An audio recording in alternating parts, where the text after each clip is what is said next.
having these tours in our tourism, especially in terms of tourist arrival? Do we have a expected or target addition to our tourist arrivals?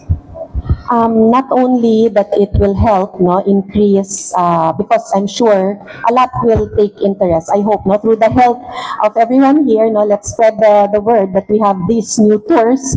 And apart from increasing arrivals because they want to try these tours, adding these tours will also help to add more offerings, meaning they stay longer. We need to always keep on introducing more tours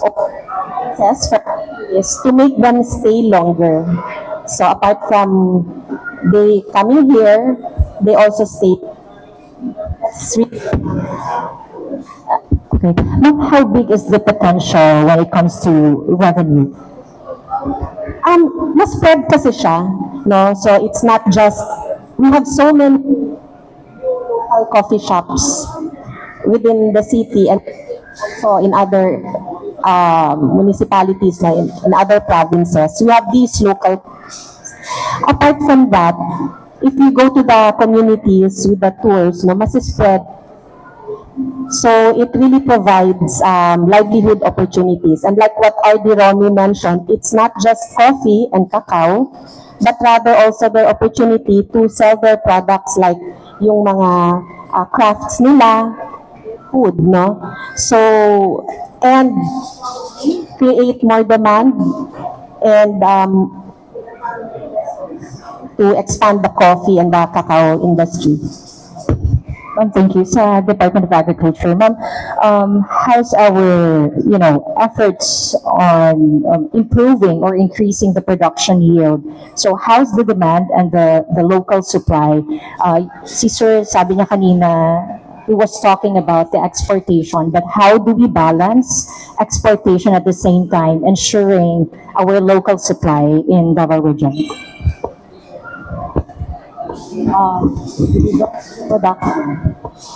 With regards to the production,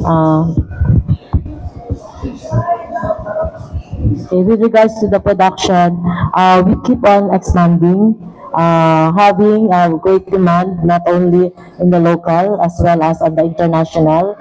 What is good about this one, the local are being inspired, are being encouraged with the setup of the international or worldwide demand on it, because they're not only buyers, they're also investors. I mentioned yan kanina, investors. Just recently, we have tatlo lang po yun. Ano yan sila? They came just to see here the farmers and to see the farms as well. And then they wanted to know the story and they wanted to see the community. And then after that one, I will buy this one. Ilang tonelada raw ang available on the spot. Ano kaagad, kaliwaan. And the other thing, they propose for an investment, and that is an ongoing negotiations right now with our office. That is one thing good about this one, because they cannot do it alone, lalo-lalo pag-invest on the ground, from production up to the marketing. And what is good about this one right now, we have a very good market. And they wanted, a part only of that one, they will take it. Yun ang maganda dun sa, sa ating market right now. It's coming from US and Europe. They offer their help, but they will not take all. They will only take part of the production. So that is one thing good about this one. So our farmers as well are also being inspired on this one, on this scheme. Although we will have it officially and legally put into place.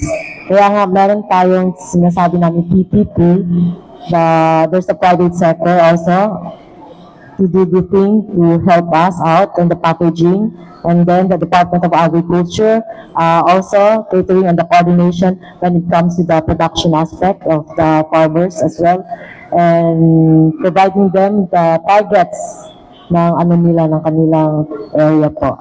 So that is one thing with the convergence that I have mentioned. And the other thing, the Department of Agriculture is also strategizing when it comes to the production.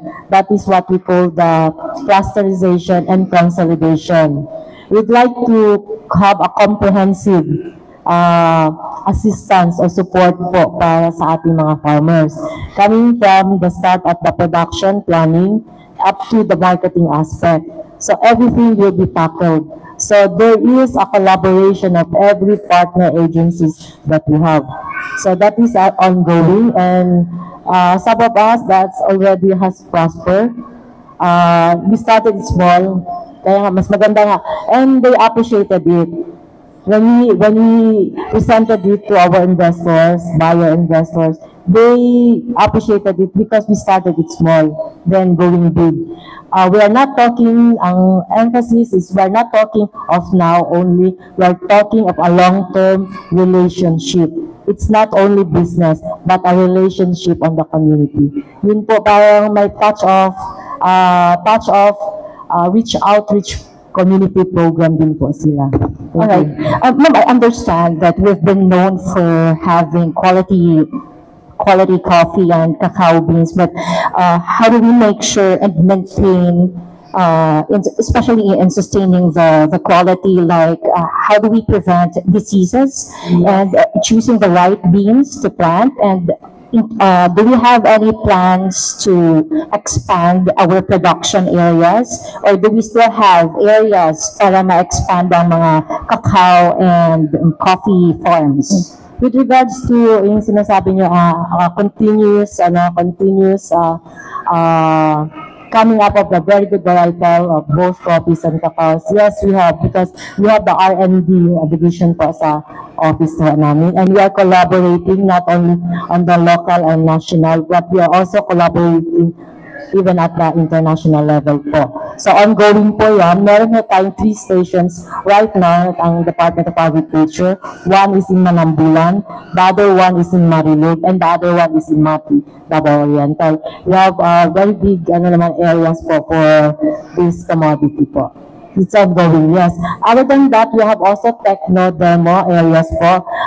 We have partners coming from the farmers and as well as from the private sectors for a continuing improving of our varieties. And from there, we come up with a very good herat. Sinasabi ni Sir kanina na nilalagay namin sila on our decision. This is a very good variety, but we would like to have it compete at the national and even international level. And it seems that we really have a very good potential even sa labas po. Thank you. How vast is our farms, coffee and cacao farms? Coffee and cacao farms right now, napakalaki po, but I could not, alin sa DA lang po.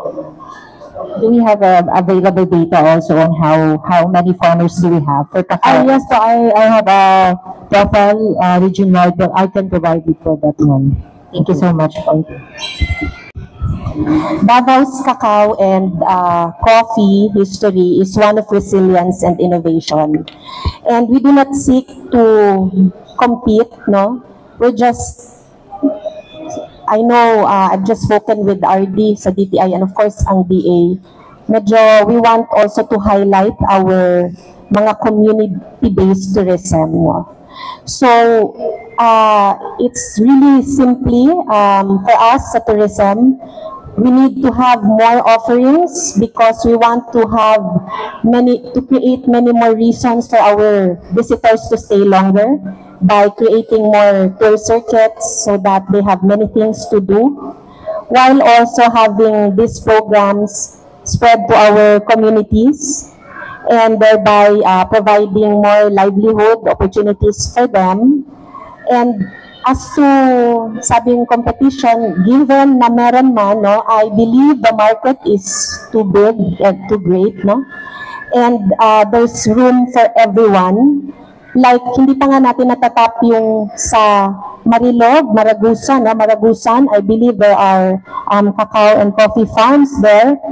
Wala pa yung tours natin doon, hindi pa umaabot. So, there's so much room, no, to expand this. This is just the beginning and one way of telling everyone that we have these stores already, so please come and visit us here and experience the cacao and coffee and meet the people behind these beans. Ayan, thank you so much, ma'am. And we hope na one day ma-feature po talaga namin itong mga... At the very start, na sinabi ko, the support or assistance provided by the Department of Agriculture is very comprehensive. That will cover from the production up to the marketing. We have our AMAD, or the Agribusiness Marketing Division, who caters on this aspect. Once the farmers is for harvest already, they will contact us actually. And actually, we have also the monitoring team, our planning. And then, providing us all the data, we will endorse it to our marketing division. We will do the rejecting on where they wanted to have their products be catered for selling. So meron silang tawag nito, choices and where. The other thing, prior at least a month before the harvest, we have already the preparations for the market. Ina-assist namin yan.